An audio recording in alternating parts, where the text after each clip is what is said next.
And finally, we represent solutions for modern health challenges. Right now, the biggest problem confronting everybody on the planet, doesn't matter your background, your where you grew up, what school you went to, what color your skin is, what religion you believe in, whatever, the basic underlying biochemistry is the same, and it is under assault.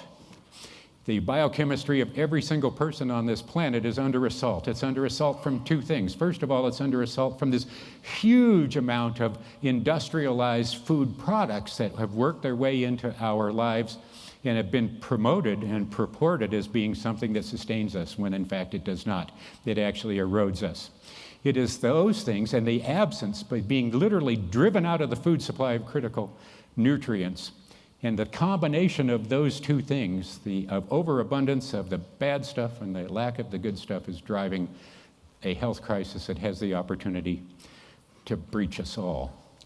Every single society, every single person. But the good news is, when I say that we have modern solutions, I want you to take a moment. I'm going to do a little history for you. When we started talking about cell membranes and lipids and sterols and carotenoids and omega-3s and cruciferous compounds and flavonoid compounds and polyphenols and proteins and 22 amino acids and all this stuff, you know what? Most people in the scientific and medical community thought we were nuts. They said, no, you don't need that. You don't need it. Don't worry about nutrition. You don't need it. Don't worry about it. Those people are nuts. Okay. So over the years, we continued to be nuts. Okay. We continued to stick right with our nutty plan and our nutty statements and did things in our nutty way. Okay. And you know what happened? As we've been holding our position and our belief systems, they've all migrated towards us. We have become mainstream. Did you know that?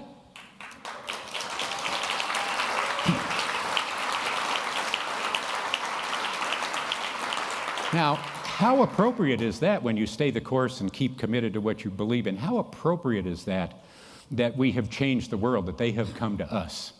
And I don't just mean our industry, I mean us. Here's an example. I'm going to give you an example. Okay. This is a screen scrape off the Stanford website. And I brought this along because it's important, I think, for you to see just where we are today. Okay, it says Nutrition Services for Cancer Patients. This is their recommendations. Basically, they say, and you can read it, I'm not going to do the whole thing, but they say basically if you want to protect yourself from cancer, or while you are going through fighting cancer, here's some things that you should maximize the presence of these things in your diet. Stanford, okay, I know these folks well. We've talked to them for years, and I think the light finally has gone off in their heads. So look what they say, sources of phytochemicals, and this is just a phytochemical. They do a thing about proteins and so on as well, but sources of phytochemicals. Allicin. Allicin is the active compound in garlic, and it's the thing that we've determined and confirmed is present in garlic allium complex, and through our targeted delivery technology, we can deliver it right to where it's needed in the gastrointestinal tract. Next, you can see anthocyanins. Anthocyanins are a type of flavonoid. They're in flavonoid complex. They're in tray. Next one down is bioflavonoids. That's a flavonoid found in fruits and vegetables. You find it in tray, and you find it in our vitamin C products. Next is carotenoids. I don't need to tell you where those are. Next is flavonoids in general. Don't need to tell you where those are. Next is indoles. Indoles are those compounds that you find in cruciferous vegetables that in that National Cancer Institute study showed that they were protective against breast cancer. Isoflavones. They're present in tray, and they're present in our soya protein products, right? Those are soy-derived isoflavones. They're protective. I know you get a lot of flack from people who are misinformed about soy, but Stanford thinks they're good for you even when you're fighting cancer. Okay? Lignans. Lignans are a type of fiber that's present only in whole grain fiber sources. If you use other than whole grain fiber sources, you're not going to get any. So guess what we use? Whole grain fiber sources.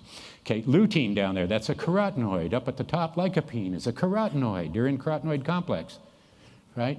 Phenolics, those are the polyphenols that are present in tray and flavonoids and things like that. Now, you can look at the foods and so on and so forth, but basically Stanford just took us for a walk through our product line. Okay?